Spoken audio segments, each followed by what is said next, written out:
निकालने के लिए आगे बढ़ा तो सांप कहने लगा, भाई मेरी बात सुनो, तुम इस आदमी की सहायता मत करो।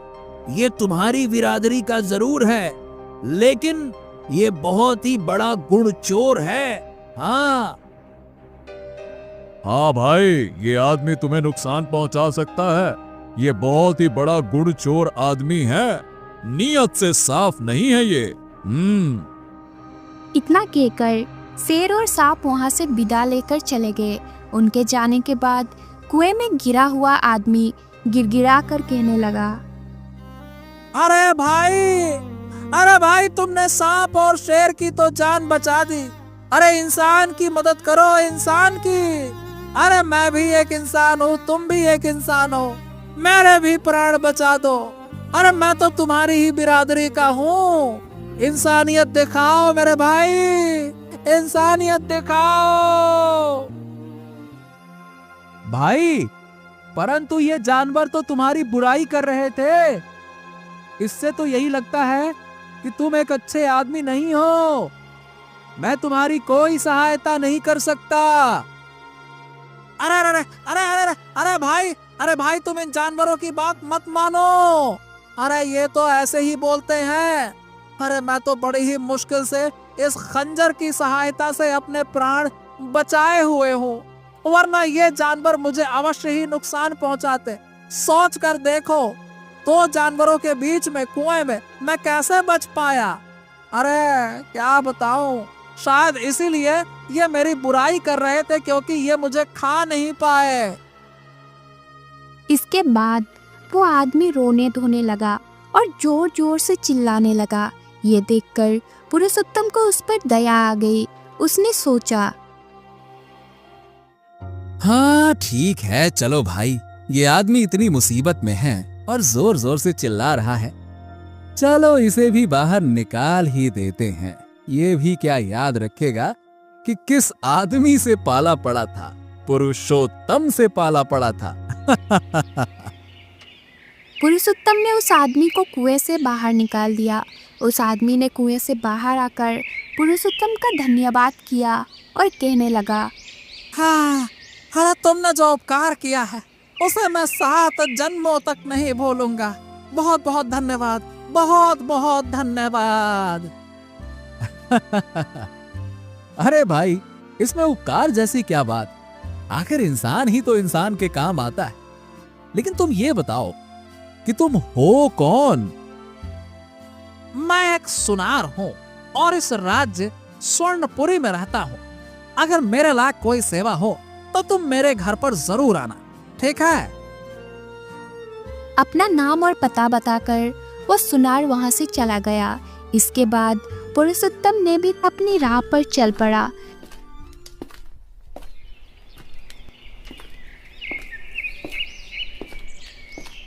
काफी देर तक चलने के बाद वो एक बड़े नगर में पहुंचा। वहां पर पहुंचकर उसने सबसे पहले नौकरी की तलाश की। वो एक सेठ के दुकान पर गया और कहने लगा, सेठ जी, सेठ जी, क्या मेरे लायक कोई काम है क्या आपके पास? हैं? अरे नहीं नहीं नहीं नहीं भाई, अभी यहाँ तो कोई जगह नहीं खाली है। तुम्हारे लिए कोई काम नहीं भैया, आगे बढ़ो आगे बढ़ो, जाओ। इस तरह से पुरुषोत्तम वहां पर कई दुकानों पर घूमा, परंतु उसे कोई भी काम ना मिला। आखिरकार बेचारा गरीब पुरुषोत्तम निराश होकर वहां से लौट आया। इसके बाद खूब भागदौड़ करने के बाद भी तकदीर ने उसका साथ नहीं दिया। अब पुरुषोत्तम सोचने लगा, क्या करूं? हाँ, हे ऊपर वाले, अब मैं क्या करूं बताओ। इतनी कोशिश करने के बावजूद भी मैं कोई काम नहीं ढूंढ पाया। अब मेरा बच्चा फिर से भूखा सोएगा। मैं खाली हाथ अपनी पत्नी और बच्चों के सामने क्या मुंह लेकर जाऊंगा? अरे मुझ जैसे बदनसीब को तो आत्महत्या कर लेनी चाहिए। जिंदा रहने का कोई हक नहीं जो अपने बच्चे को भूखा पेट सुलाए। इस तरह से हताश होकर गरीब पुरुषोत्तम आत्महत्या करने के बारे में सोचने लगा, लेकिन तभी उसके मन में सांप और शेर की बात याद आ गई। हाँ, उन लोगों ने बुरे समय में मेरी सहायता करने का वचन दिया था, तो क्यों ना उन तीनों को एक बार आजमा कर देख लिया जाए। शायद वो लोग मेरी कुछ सहायता कर सकें। हाँ। तब आत्महत्या का विचार छोड़कर पुरुषोत्तम उस जंगल में जा पहुंचा जहां पर शेर का गुफा था।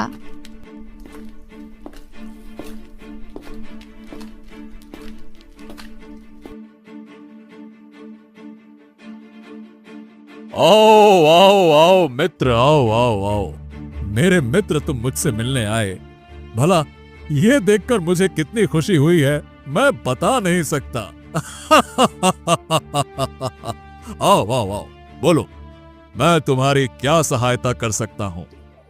हाँ शेर भाई, बात असल में यह है कि मैं एक बहुत ही गरीब आदमी हूं। ना तो मेरे पास धन है और ना ही कोई रोजगार है।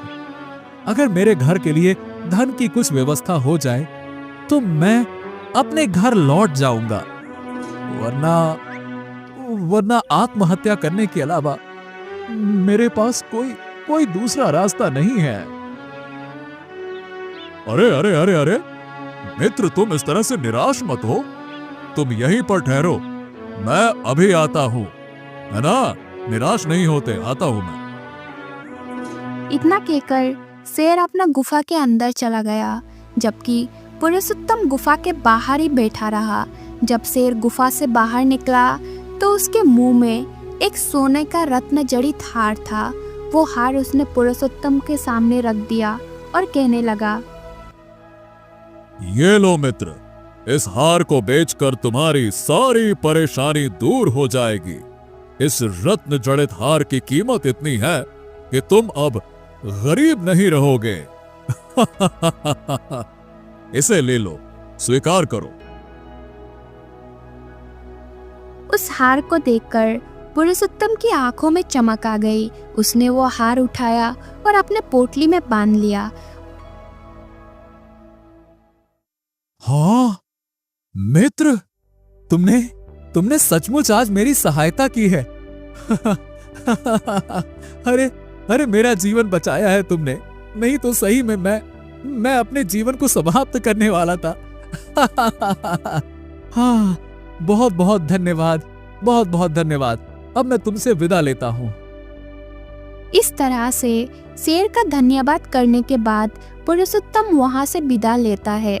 वो अपने घर की तरफ लौट चला। अपने घर की तरफ लौटते समय पुरुषोत्तम के मन अब खुशी से फूले नहीं समा रहा था। आखिरकार उसकी यात्रा सफल हो गई थी।